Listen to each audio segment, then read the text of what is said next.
Quando a gente fala em internet das coisas, existe todo um ecossistema envolvido e diferentes soluções. Como que você classifica isso, ou que tipo de pilares da internet das coisas está baseada em? Bem, a internet das coisas surge, como quase todas as tecnologias, de experiências feitas por grandes empresas, por grandes faculdades, mas também por muitos profissionais de casa. Gente que cria soluções e que coloca isso como internet das coisas. Quando uma empresa séria quer comprar um projeto de internet das coisas, tem que procurar uma empresa séria que possa dar uma solução que tenha todos os elementos que são necessários: o hardware, o software, a conectividade. E isso no ecossistema requer de um investimento muito grande em soluções de hardware, soluções de software e soluções de middleware, que isso é muito importante, que é o software que interconecta o hardware com o software, e soluções que sejam conectadas. Isso cria que existam diferentes níveis de soluções, o tipo uma solução profissional, uma solução semiprofissional, e a internet das coisas está encaixando nesse mundo atualmente, entrando mais pelo nível amador, pouco profissional, mas muitas empresas, se vê quase todas as empresas aqui na FutureCon, estão apresentando soluções de internet das coisas. Por quê? Porque a internet das coisas é o futuro. É o futuro, mas qual estágio nós estamos hoje, no fim de 2018?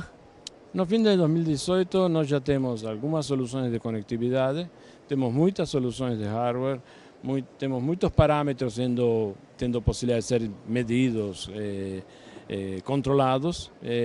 Temos algumas empresas investindo em software para a internet das coisas, mas ainda é um estágio inicial. Eu diria que a internet das coisas, para ser algo realmente utilizado em forma massiva e profissional, precisa ainda uns 3, 4 anos mais de desenvolvimento, certo? No nosso mercado.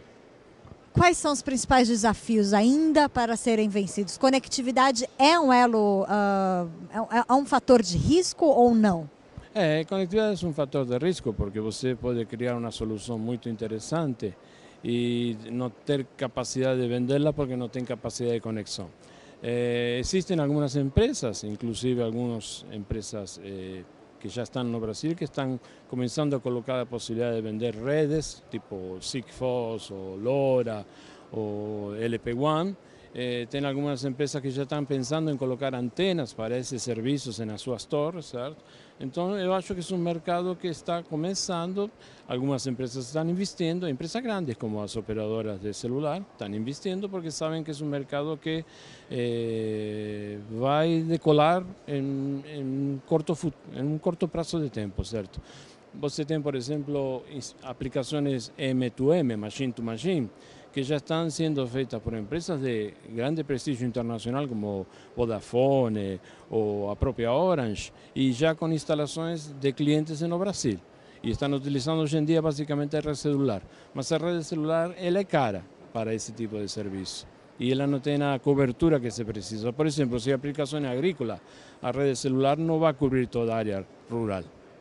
Fala-se muito numa mescla, né? Em uma rede com diferentes tipos de conectividade para você conseguir fazer a internet das coisas funcionar. Sim, conhecidas como redes híbridas, são redes que de alguma forma chegam ao cliente, seja por fio, cobre, fibra e em algum ponto wireless, ou seja, irradiação RF, e são redes que tentam atender o cliente de internet das coisas, que é um cliente que pode ser espalhado, concentrado, é um cliente que pode ser instalado em uma área rural, em uma área urbana. Então você vai ter que ter diferentes soluções para ter o ponto econômico correto, porque de nada adianta você implantar uma rede quando você já poderia utilizar algo que já está instalado, certo?